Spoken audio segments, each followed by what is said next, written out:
So in some of my previous videos, I've been going over all of the leaked information we have for the first Diablo 4 expansion, Vessel of Hatred, and I've gone over most of the information with those leaks I want to go over, including things like the Spiritborn class, the new raid system, and the Mercenary system. But in this video, I want to go over some more general information I could find. Some of this information also pertaining to some of the other systems I've already gone over. And to start off, we get some information on the actual zones and areas we're going to be going to in this expansion. And as I mentioned before, all of this information can be pretty old. Even though most of this stuff will be in the expansion, there can be changes, and this most likely won't be everything because these files and this leaked information was obtained like 8 or 9 months ago. It'll be around a year or over a year going from these leaks until the expansion launch, so there'll be a lot of stuff added. But we do get a list at the zones that were in this leaked information, being Lingering Hatred. That more sounds like it would be one of those smaller zones that would be a specific thing to the main campaign. We have Karast, which is probably going to be the main city. We have Seven Stones, Restless Canopy, Tenganzi Plateau, Field of Giants, Five Hills, also seems like is where the raid is going to be located, Kitchuk, Gates of Necropolis, and Shakir. And those last three are labeled as something else. I'm not exactly sure what the distinction between those would be. Maybe those are subzones or something a bit more specific than just an overarching zone. But if I would have to guess, this is probably the information that isn't really going to change. They most likely had all of the zones fully planned out long before we ever got this leaked information. Now we do get some additional information that was detailed with all of these zones. First off, something being a crater and a crater event. Now I didn't mention crater as one of these specific zones. It does seem like it's going to be an actual area, and it's also labeled in the exact same way as the other zones, but presumably this is just going to be like a point of interest in a specific area. And I think the reason it's specifically detailed is because there's also something labeled as a crater event. And I don't think this is going to be one of the normal open world events you could find pretty much anywhere, because this is pretty much the only one that was specifically detailed. So there may be some new type of bigger event, and the first one could be this crater event. So that is definitely something to keep an eye out for. This seems to be something new or some new type of system. But then we have something that we would probably expect, which is World Boss. And this is just detailed under Nahantu, which is the overarching region we're going to. So everything in the expansion is going to be located in Nahantu, and there is an unnamed World Boss detailed here. And this is something I would fully expect at least one World Boss to come with the expansion. Now, I do hope there's going to be more. I know with some other leaks it was said that there would be multiple World Bosses or possibly multiple World Bosses, but I do like that we're at least getting one, and I do hope that there is some overhaul or addition to the World Boss system. World Bosses can be really cool. At the start of Diablo 4, especially back in the beta, World Bosses were incredibly cool content. Obviously, it's zooming you out more. It's this absolutely massive boss. You can fight it with like up to 12 different players. It definitely gives you that scale of being a more shared world game facing this massive boss. But as you get into the end game, which is mostly the time you're going to be facing world bosses, especially with faster leveling now, the world bosses pretty much just instantly die. Once you get into World Tier 4, you're a couple days into a season, world bosses are just dying within like 10 seconds or less. So hopefully there's some other system added on, whether that be a new difficulty you can select or a better difficulty scaling so it scales much higher HP. I just hope there's something done with world bosses. My hope would be that world bosses actually play a much bigger role as a more end game piece of content. Still have them be timed. You could even reduce the timer and just have them be a much more difficult piece of content. And I do think some additional difficulties could be the best way to do this. Like you could have a different difficulty selector and you could get up to like some crazy difficulty where maybe you would need to be level 100 and maybe have some other conditions met to be able to be in that higher difficulty. I just think world bosses are really cool and should play a bigger part in the end game. And in another part of these leaked files where it was detailing more information on the zones, we actually got to see a handful of information for every single one of the zones, and they all had the same elements in them. So here, for instance, we have Five Hills, which is just one of the zones, and we got some stuff detailed like Altars of Lilith, which makes sense, especially with how the renown system works now. You get them once once and then you never have to get them again. So having more Altars of Lilith to get yourself some additional stats, or maybe these new Altar of Lilith will actually give something different, like maybe they're more focused on increasing your caps of like obols or other things. We have events marked, which is specifically marking general events. It seems like that crater event as being specifically outlined as something different also points to it being much more substantial. We have graveyards obviously being someplace you'd probably be spawning. And then we have something called Legendary Vendor. Now this is located in every single zone. So I'm wondering if there's going to be a new vendor in the expansion that will allow you to target farm legendary items more easily. Maybe there's some new type of resource specific to this new region that you then spend on random legendaries or something like that. So that could be something that's quite interesting and hasn't been officially outlined anywhere, but something like this is definitely one of those smaller additions that I could see not being officially revealed until the expansion is released. Then we have a few other interesting things. We have something called Jungle Gate closed and opened. We have Tomb Entrance closed and opened. And then we have Lake Traversal and Lower Karast Traversal as well. Now we have seen some other files mentioning different ways of traversing things, even within the raid. Now this could just be the kind of traversal thing we have now where you go on a ledge and you click the keybind and you go up the ledge. But with this being located in a jungle, it does also seem like there's probably going to be boats to take us to different areas being as a traversal system. They could also be expanding upon the traversal system, and maybe there's some more gameplay involved with traversing to different areas. And I'm not sure if this is also tied into these different entrances or gates being opened and closed. These could also be something different, like maybe you have to go through some quest line to actually open these different pieces of content, because Five Hills does seem to be where the raid is located. So maybe these gates being open and closed have something to do with the raid. Maybe you could open up different entrances and exits to the raid, or maybe you have to do some specific quest line or content to actually be able to enter the raid. Not exactly sure, but it does seem like within these files there are some more interesting elements within these zones themselves. And there is also a few mentions of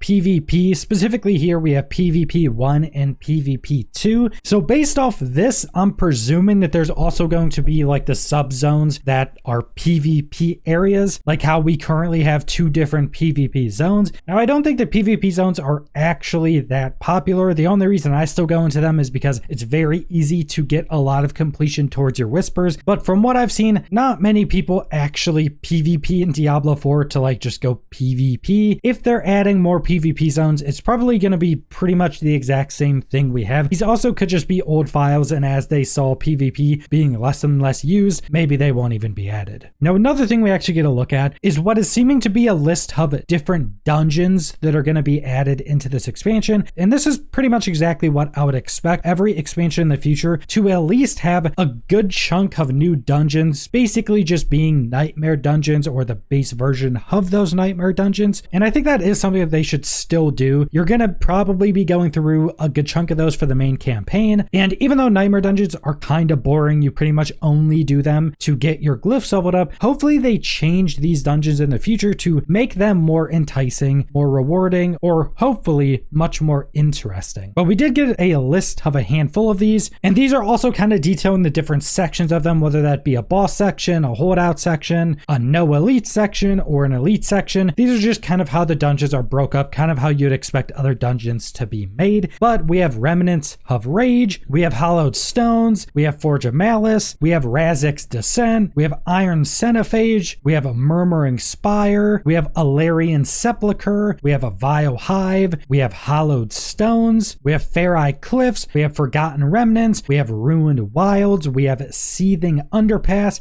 we have Feeding Grounds, we have Putrescent Larder, and we have Betrayed Tomb. Now this isn't all of them, and there was some mentions of some other ones, but this seems to be a majority of the dungeons listed in these files. And again, these files were a long time ago, so there could definitely be a lot more dungeons added in. And like I mentioned, I hope there's some type of overhaul to the kind of base dungeoning system, because they're kind of really inconsistent, and even the much more interesting and fun ones still aren't something that are interesting or fun enough to go farm without farming them to level up your glyph. So hopefully there is a overhaul to how how these dungeons are made. I'm sure the dungeons in the expansion are probably going to be built in mind with a lot of the things they learned from the base game. So at a base, even without a dungeon overhaul, I think the dungeons of the expansion are probably going to be more interesting at a base. Now, the final thing is actually some additional information to the raid system. Now, I went over this in a previous video, so I'd recommend checking that out. But one thing I didn't actually see is that there are some additional files specifically pertaining to the raid that aren't labeled as a raid. They're instead labeled as X1R. Now, this is definitely interesting to me because I'm wondering if this is a different label to also number this raid, because X1R could potentially be meaning that it's the first raid, which is kind of how I'm taking this labeling, which would make sense because let's say the first raid comes out, even if the first raid is really bad, a raid system is really good by itself. So even if the first raid did suck, they probably wouldn't get rid of the raid system. They would just try to make the next raid actually good. So starting off as numbering the raids does make a lot of sense. I definitely think this is possibly going to be the best system in the game. But then within these files labeled as XR1, we get some additional information, specifically that they're labeling the different wings as Omega Wing, Gamma Wing, and Delta Wing. And as we've gone over in other leaks, this raid is going to be a multi-wing raid. The first thing I always think of is Naxxramas from WoW, where you enter the raid, you start in the middle, and in every direction, there's a different wing of the raid. And that's just the first thing I think of. Even going off of the official art of this system, it does kind of look like that may be what they're going for, that there's the center of the raid and then there's like a different direction, and each different direction is a different wing. So this seems to be just a different way that they are labeling these different areas. And another piece of information for the raid, which is also located under XR1, is something called a key room. Now this is really interesting because there's a few different things here. There's key room sacrifice